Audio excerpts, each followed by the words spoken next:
esse é o pior vídeo que eu vou gravar neste canal. E eu não estou acreditando no que os meus olhos viram e ouviram agora.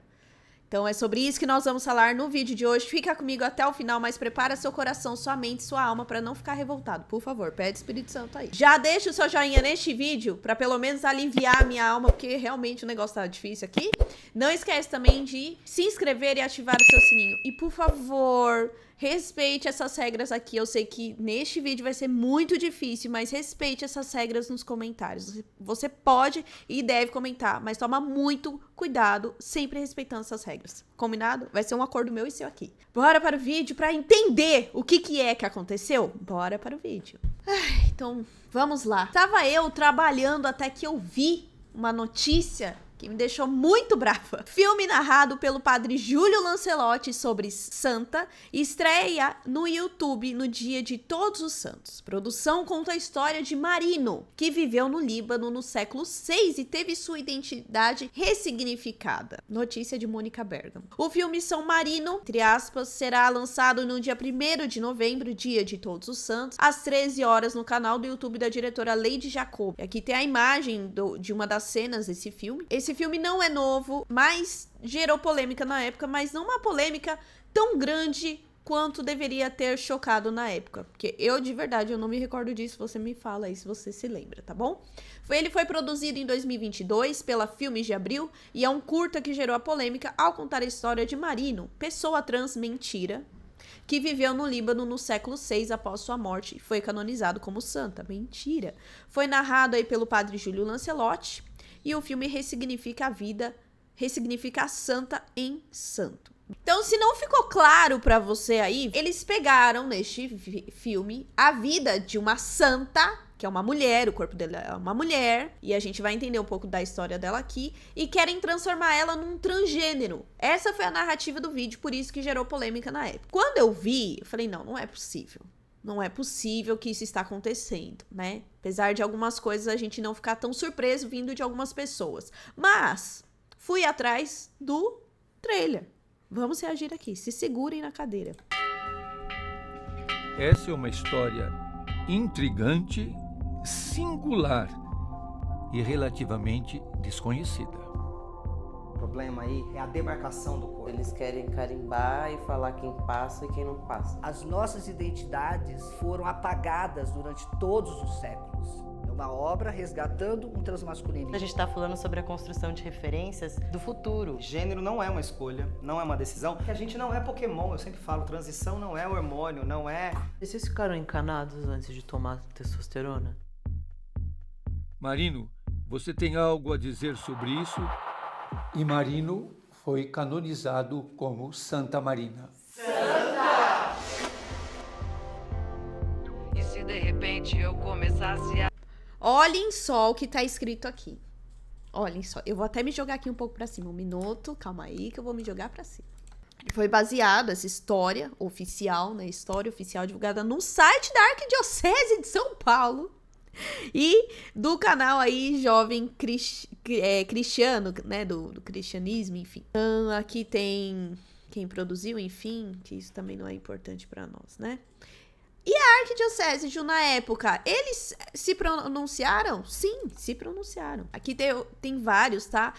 A nota, vou até mostrar aqui pra vocês. A nota, ela não existe mais no site da Arquidiocese, mas eu acho que a Arquidiocese vai ter que se pronunciar novamente, né? Porque eles vão usar o Dia de Todos os Santos e novamente pra promover esse site. Eu nem deveria fazer o vídeo aqui, mas assim, não dá pra passar desapercebido. Vamos ver aqui o que disse o site da Aletheia no dia 16/9/2022. Falou, né, do curta-metragem São Marino e o que a Arquidiocese disse por meio da sua assessoria de comunicação. Desautoriza, palavras da Arquidiocese aqui, desautoriza a deturpação da história de Santa Marina, que foi retratada como trans no filme de curta-metragem São Marino. A produção, né, aqui fala de onde é e conta com a narração do padre Júlio Lancelotti, que é pároco da São Miguel Arcanjo, lá na Moca. E segundo o material de divulgação, o filme promove sensíveis discussões contemporâneas sobre, por exemplo, o respeito ao nome social, ressignificando Santa Marina em São Marino, mediante encenações, reflexões e interações em um grupo de pessoas transmasculinas. A descrição do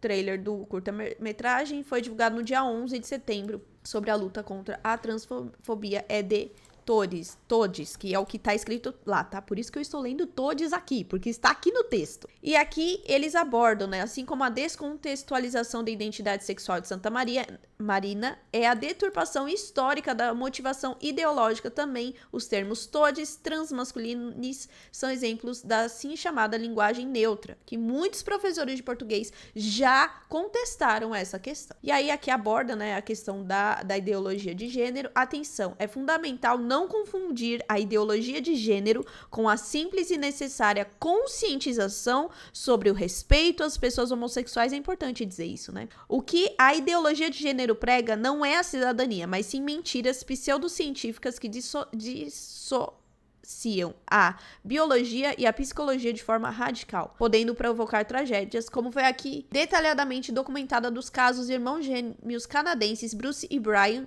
Eu conheço essa história, é muito forte. Assim como distúrbios sociais como os que são descritos no impactante documentário do norueguês, Lavagem Cerebral. E aqui também tem uma reportagem da época, do dia 15/9, da Gazeta do Povo, abordando essa questão também, em que tem um trecho aqui da nota da Arquidiocese. Vamos um pouco a esse trecho. Quanto ao texto sobre a vida de Santa Maria apresentado no portal da Arquidiocese de São Paulo e citado como uma das fontes para o referido documentário, consiste na reprodução de relatos publicamente conhecidos da devoção popular. Seu conteúdo não fundamenta qualquer abordagem diferente daquela reconhecida pela Igreja Católica. E aí aqui na época, né, a reportagem entrou em contato com a Igreja Santa Marina, que tem a congregação província São Paulo Apóstolo, os palotinos, e a paróquia e a congregação não se manifestaram sobre o assunto, até o determinado momento aqui da Gazeta do Povo, né? O que o padre Júlio Lancelotti falou na época? Diz que a nota da Arquidiocese é a última palavra. Pois é, a última palavra, mas aí dentro do filme, dentro só do que a gente viu no trailer, você já gera uma confusão na cabeça das pessoas. Nos trechos que colocaram a narração do padre Júlio Lancelotti, o que a gente entende? Que sim, que Santa Marina era uma trans... Mas não foi isso que aconteceu. Vamos à verdadeira história de Santa Marina? Santa Maria, o monge, que assim como ela é conhecida, é Maria de Bitínia. Ela é Marina de Alexandria, ou Marínia a Síria. Ela é uma santa venerada, principalmente na Igreja Ortodoxa Oriental e em menor grau pela Igreja Católica. A festa litúrgica dela é 17 ou 18 de junho, dependendo da tradição. O que a tradição diz? Que Marina era uma jovem mulher que, para acompanhar o seu pai viúvo, ou seja, tinha sua mãe e seu pai, aí sua mãe morreu, o pai ficou viúvo e ele ficou com uma dor tão grande que ele foi morar no mosteiro masculino do Líbano. E aí Marina, Santa Marina, se disfarçou de homem e adotou o nome de Marinos. Por quê, gente? Porque na época, o mosteiro era o quê? Masculino. Então, mulheres não podiam entrar lá. A gente já sabe que isso acontece, até porque pode gerar alguns problemas. Então, ela se vestiu de homem para que ela pudesse ficar próxima ao seu pai, que estava com uma grande dor. E o seu pai não queria ficar separado dela, mas ela, como mulher, não podia entrar no mosteiro. Então, ela viveu como monge por décadas. Ela se dedicou à oração, ao trabalho manual e à vida ascética e nunca revelou que era uma mulher, nem o seu pai. Então, ela foi chamada aí de Marina falsamente, inclusive ela recebeu acusações de ter engravidado de uma jovem da vila. Na verdade, a culpa era de um camponês. Então, ela sofreu humilhação, castigo e exílio do mosteiro por 40 anos. E ela sempre se manteve em segredo aí, né, em silêncio por conta dessa questão. Ela só foi revelada como mulher, da sua inocência, toda a verdade, após a sua morte, quando um dos abades preparou o seu corpo aí pro enterro. E aí levou a canonização popular e os milagres que foram atribuídos a ela, como a conversão de pecadores pela paciência demonstrada. Então, o que isso nos conta aí? Que ela viveu uma devoção, ela viveu o perdão, ela viveu a humildade, ela foi humilhada, todo o sofrimento dela ali se converteu, inclusive foi registrada em textos como o Menologium de Basílio II, do século X. E aí eu achei muito interessante aqui esse texto da Cruzoé, que tem a distorção ideológica em relação a Marina e Marino, que não é uma pessoa transgênero, ou seja, ela não tem a disforia de gênero, que é o interesse pelo mesmo sexo. Ela simplesmente se vestiu porque naquela época você não podia entrar uma mulher num mosteiro masculino. Hoje em dia também não, né? Existe o seminário, enfim. Mas existia uma situação ali. É o primeiro caso que acontece na Igreja Católica? Não. Já houveram outras mulheres que se vestiram dessa forma. Lembremos de Santa Joana d'Arc, que se vestiu ali, ela se vestiu. Ela não se sentia homem. Ela precisou fazer isso porque na sua época, naquela época, não podia uma mulher estar no exército, até porque, né, existia todos os riscos. Essa questão de trans é um negócio moderno, e que é o que está escrito aqui nessa reportagem, em outras reportagens também. Nas fontes oficiais da igreja, Santa Marina é tida como virgem, serviu a Deus sob o hábito de um monge. E aí, ela sofreu inúmeras calúnias naquela época, porque achavam que ela tinha engravidado uma jovem. E aí, agora, depois de ter se tornado santa, depois de séculos da sua morte, ela continua sendo deturpada. Pior, né? De algo que nem existia naquela época. Eu não sei o que é pior, se é o Padre Júlio estar participando dessa narração, se a arquidiocese que emitiu uma nota, sim, mas que deveria ter tido uma atitude mais enérgica naquela época, não sei exatamente como fazer isso, mas não sei, ter dado alguma advertência para o Padre Júlio Lancelotti por ter participado, porque ele está sob a autoridade da arquidiocese, ele é um padre, mas apesar de ser o Padre Júlio Lancelotti, ele não pode fazer o que ele bem quer em nome da Igreja Católica. Ele é um padre, então em nome da Igreja Católica ele pode acabar deturpando muitas coisas, como foi o que aconteceu. E uma das reportagens que eu li aqui, que se eu não me engano foi da Aletheia, é sempre muito bom fazer a diferenciação entre o que é ideologia de gênero e o que é desrespeito ao que a pessoa que vive as tendências homossexuais vive. Não é tratar com violência, mas também não é ficar deturpando como foi feito aí. Porque a narrativa que se criou na época foi de que a Igreja Católica escondeu, não trata bem. Aliás, a gente viu isso, né, no trailer. Escondeu, negligenciou a identidade de Santa Marina. Ela se identificava como São Marino. Não, gente, existe um contexto, existe uma história. E as pessoas pegam como narrativa. Daqui a pouco, aliás, já fizeram isso, né, em algumas salas, daqui a pouco vão tratar Jesus como transgênero também, porque agora, esse é o pensamento de agora e pensamento do futuro. Se é uma escolha sua, viver dessa forma, é uma escolha sua.